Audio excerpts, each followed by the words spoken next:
Hello दोस्तों, आप सभी का स्वागत है आपके अपने YouTube channel VK Gupta tutorials में। आज मैं आपके लिए साइंस का टॉप 50 क्वेश्चंस पार्ट 3 लेकर आया हूं, जो आपके एनटीपीसी ग्रुप डी एग्जाम के लिए बहुत इंपॉर्टेंट होने वाली है। ये सवाल इतने इंपॉर्टेंट है कि अगले आने वाले एग्जाम में सवाल पूछे जा सकते हैं। अगर आप इस वीडियो का पीडीएफ फाइल डाउनलोड करना चाहते हैं तो मैंने इसका लिंक डिस्क्रिप्शन में डाल दिया है, आप वहाँ जाकर डाउनलोड कर सकते हैं। तो चलिए शुरू करते हैं फर्स्ट क्वेश्चन से। तो फर्स्ट क्वेश्चन है, किसका उपयोग ऊँचाई नापने के लिए किया जाता है? तो अल्टीमीटर का उपयोग ऊंचाई नापने के लिए किया जाता है। ठीक है, अल्टीमीटर का उपयोग ऊंचाई नापने के लिए किया जाता है। नेक्स्ट है, कैमरे में किस लेंस का उपयोग किया जाता है? तो कैमरे में उत्तल लेंस का उपयोग किया जाता है। किस लेंस का उपयोग किया जाता है? कैमरे में उत्तल लेंस का उपयोग किया जाता है। ठीक है, नेक्स्ट है 3 नंबर, वायु की आर्द्रता नापने के लिए किस यंत्र का प्रयोग किया जाता है? तो वायु की आर्द्रता मापने के लिए हाइग्रोमीटर का प्रयोग किया जाता है। किसका प्रयोग किया जाता है? हाइग्रोमीटर का। ठीक है, नेक्स्ट है 4 नंबर, मनुष्य के लिए सबसे हानिकारक विकिरण कौन सा विकिरण है? तो मनुष्य के लिए सबसे हानिकारक विकिरण है गामा किरणें। ठीक है, कौन सा विकिरण है? गामा किरणें मनुष्य के लिए सबसे हानिकारक विकिरण है। ठीक है, चलिए नेक्स्ट देखते हैं 5 नंबर सवाल। ठीक है, देखिए 5 नंबर सवाल है, पहाड़ों पर पानी किस तापमान पर उबलने लगता है? तो पहाड़ों पर पानी 100 डिग्री सेल्सियस से कम में पहाड़ों पर पानी उबलने लगता है। यानी कि आपको पता होगा कि 100 डिग्री सेल्सियस पर पानी खौलने लगता है, लेकिन पहाड़ों पर जब जाइएगा पानी खौलाइएगा तो वहाँ 100 डिग्री सेल्सियस से कम पर पानी उबलने लगेगा, यानी कि खौलने लगेगा। ठीक है, नेक्स्ट है 6 नंबर, दूषित जल को किस प्रकार शुद्ध किया जा सकता है? तो दूषित जल को रासायनिक उपचार के द्वारा शुद्ध किया जा सकता है। किसके द्वारा शुद्ध किया जा सकता है? तो रासायनिक उपचार के द्वारा दूषित जल को शुद्ध किया जा सकता है। नेक्स्ट है 7 नंबर, 1 किलो बाइट्स बराबर होता है। तो 1 किलो बाइट्स 1024 बिट्स के बराबर होता है। किसके बिट्स से बराबर होता है? 1024 बिट्स के बराबर होता है 1 किलो बाइट्स। ठीक है, नेक्स्ट है 8 नंबर, उच्च ताप मापने के लिए किसका प्रयोग किया जाता है? तो उच्च ताप मापने के लिए पायरोमीटर का प्रयोग किया जाता है। किसका प्रयोग किया जाता है? पायरोमीटर का। ठीक है, नेक्स्ट देखते हैं 9 नंबर सवाल। ठीक है, 9 नंबर सवाल है, डायोड से धारा कितने दिशा में बहता है? तो डायोड से धारा मात्र एक दिशा में बहता है। कितने दिशा में बहता है? मात्र एक दिशा में। ठीक है, नेक्स्ट 10 नंबर, सबसे कठोरतम पदार्थ क्या है? तो सबसे कठोरतम पदार्थ है हीरा। क्या है? हीरा सबसे कठोरतम पदार्थ है। ठीक है, नेक्स्ट है 11 नंबर, कार्बोरेटर किस इंजन में होता है? तो कार्बोरेटर पेट्रोल इंजन में होता है। किस इंजन में होता है? कार्बोरेटर पेट्रोल इंजन में होता है। ठीक है, नेक्स्ट है 12 नंबर, सूर्य के रासायनिक मिश्रण में हाइड्रोजन कितना परसेंट है? तो सूर्य के रासायनिक मिश्रण में हाइड्रोजन 71% है। कितना परसेंट है? 71%। हाइड्रोजन को हम लोग H से संकेत करते हैं। ठीक है, और इसका परमाणु संख्या 1 होता है। कितना होता है? 1 होता है। ठीक है, नेक्स्ट देखते हैं 13 नंबर सवाल। ठीक है, देखिए 13 नंबर सवाल है, समतल दर्पण में बना प्रतिबिंब कैसा होता है? तो समतल दर्पण में बना प्रतिबिंब काल्पनिक वस्तु के बराबर तथा उल्टा होता है। कैसा होता है? समतल दर्पण में बना प्रतिबिंब काल्पनिक होता है, वस्तु के बराबर होता है तथा उल्टा होता है। ठीक है, नेक्स्ट 14 नंबर, हीरा का अपर्तनांक कितना होता है? तो हीरा का अपर्तनांक 2.42 होता है। कितना होता है? हीरा का अपर्तनांक 2.42 होता है। नेक्स्ट है 15 नंबर, एलपीजी में गंध के लिए क्या मिलाया जाता है? तो एलपीजी में गंध के लिए मिथाइल मार्केप्टन मिलाया जाता है। क्या मिलाया जाता है? एलपीजी में गंध के लिए मिथाइल मार्केप्टन मिलाया जाता है। और एलपीजी का फुल फॉर्म होता है लिक्विड पेट्रोलियम गैस। क्या होता है? Liquid petroleum gas. एक होता है सीएनजी, ये भी एक गैस ही है जिसका फुल फॉर्म होता है कंप्रेस्ड नेचुरल गैस। ठीक है, नेक्स्ट है 16 नंबर, मनुष्य कौन सी तरंगे नहीं सुन सकता? तो मनुष्य प्रस्रव्य तरंगे नहीं सुन सकता। कौन सी तरंगे? प्रस्रव्य तरंगे मनुष्य नहीं सुन सकता है। ठीक है, नेक्स्ट देखते हैं 17 नंबर। 17 नंबर सवाल है, श्वेत रक्त का जीवन काल कितना होता है? तो श्वेत रक्त का जीवन काल 2 से 4 दिन होता है। ठीक है, श्वेत रक्त कण, ठीक है, जिसको हम लोग RBC बोलते हैं, रेड ब्लड सेल। ठीक है, RBC का जीवन काल कितना होता है? तो 2 से 4 दिन। ठीक है, और एक होता है WBC वाइट ब्लड सेल, इसका जीवन काल होता है 120 दिन। ठीक है, कितना होता है? 120 दिन। नेक्स्ट है 18 नंबर, बच्चों का मानसिक एवं शारीरिक विकास अवरुद्ध हो जाती है। यानी कि अवरुद्ध मतलब रुक जाती है। तो थायरोक्सिन की कमी से, यानी कि थायरोक्सिन की कमी से बच्चों का मानसिक एवं शारीरिक विकास रुक जाती है। ठीक है, नेक्स्ट है 19 नंबर, विटामिन का खोज कब और किसने किया था? तो विटामिन का खोज 1911 ईस्वी को फंक ने किया था। किसने किया था? 1911 ईस्वी को फंक ने विटामिन का खोज किया था। नेक्स्ट है 20 नंबर, प्रेशर कुकर में भोजन जल्दी पकता है, क्यों? क्योंकि दाब बढ़ने से पानी का क्वथनांक बढ़ जाता है, ठीक है। इसीलिए प्रेशर कुकर में भोजन जल्दी पक जाता है। या क्यों पक जाता है? तो क्योंकि दाब बढ़ने से पानी का क्वथनांक बढ़ जाता है, ठीक है। नेक्स्ट देखते हैं 21 नंबर। 21 नंबर सवाल है, विद्युत धारा किससे मापा जाता है? तो विद्युत धारा एमीटर से मापा जाता है। किससे मापा जाता है? विद्युत धारा एमीटर से मापा जाता है। नेक्स्ट 22 नंबर, सबसे कठोर धातु होता है, यानी कि सबसे कठोर धातु होता है प्लेटिनम। क्या होता है? प्लेटिनम सबसे कठोर धातु होता है।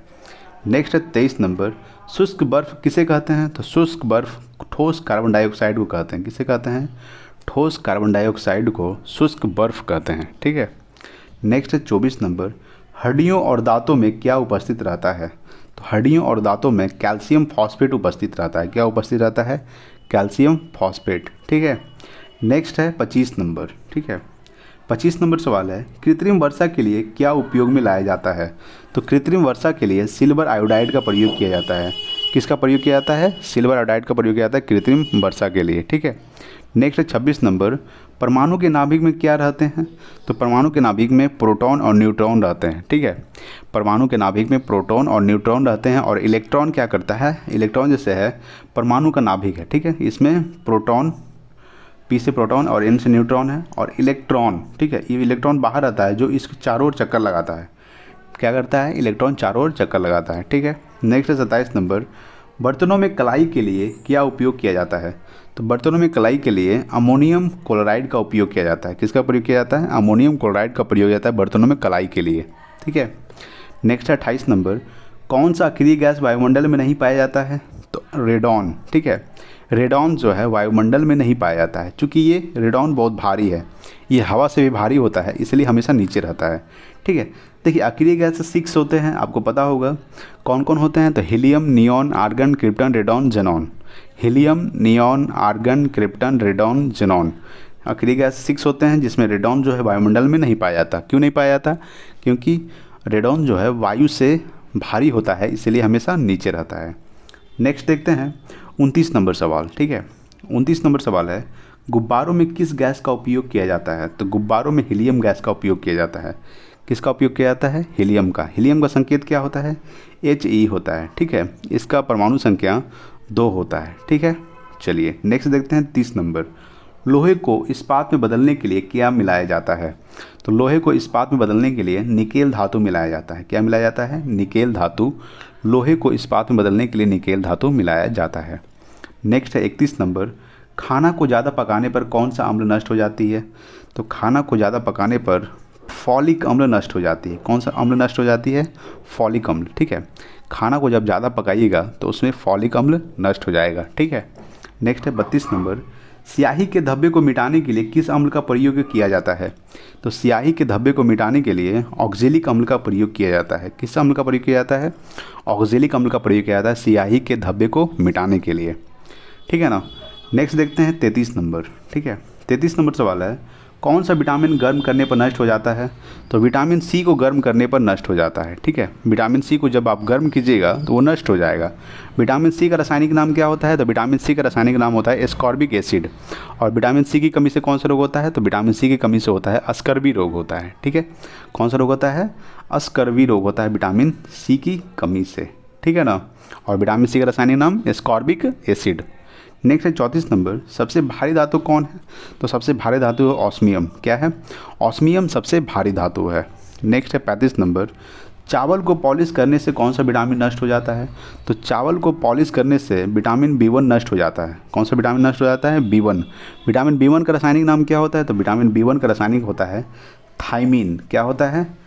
थायमीन विटामिन B1 का रासायनिक नाम होता है, ठीक है।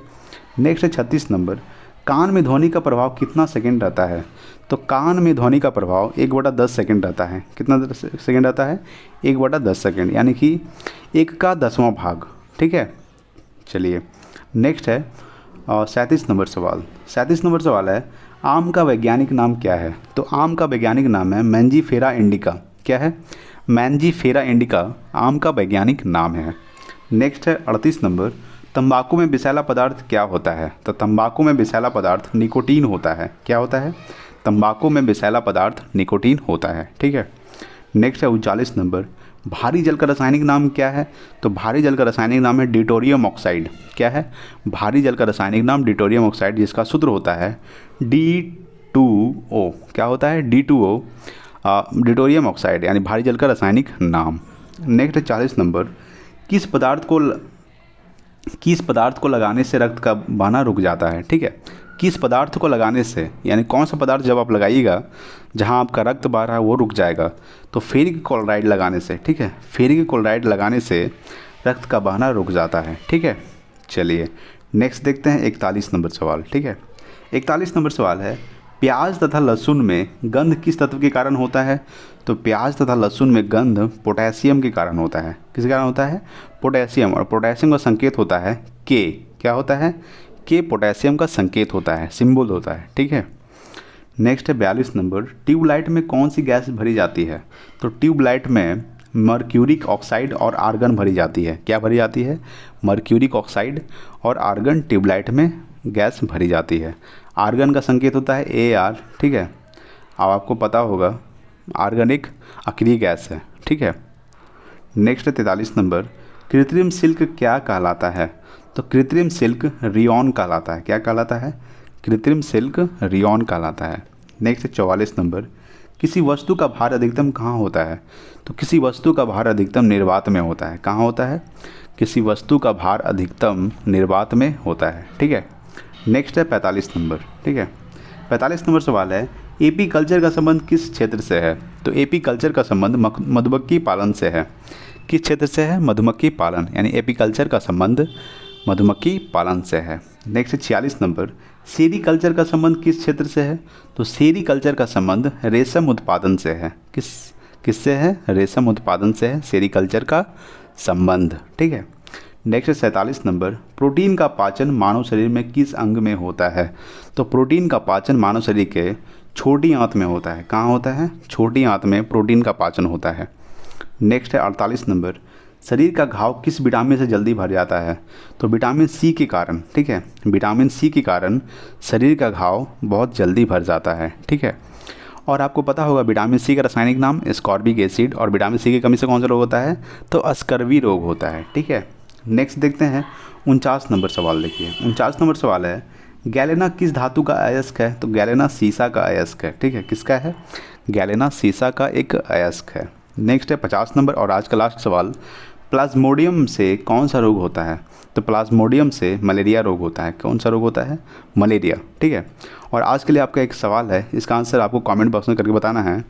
सवाल ये है कि एड्स का संक्षिप्त रूप क्या है, यानी एड्स का फुल फॉर्म क्या होता है? आपको कमेंट बॉक्स में करके बताना है। ठीक है, कहाँ बताना है? कमेंट बॉक्स में। आज के लिए इतना ही, मिलते हैं अगले वीडियो में, तब तक के लिए जय हिंद जय भारत।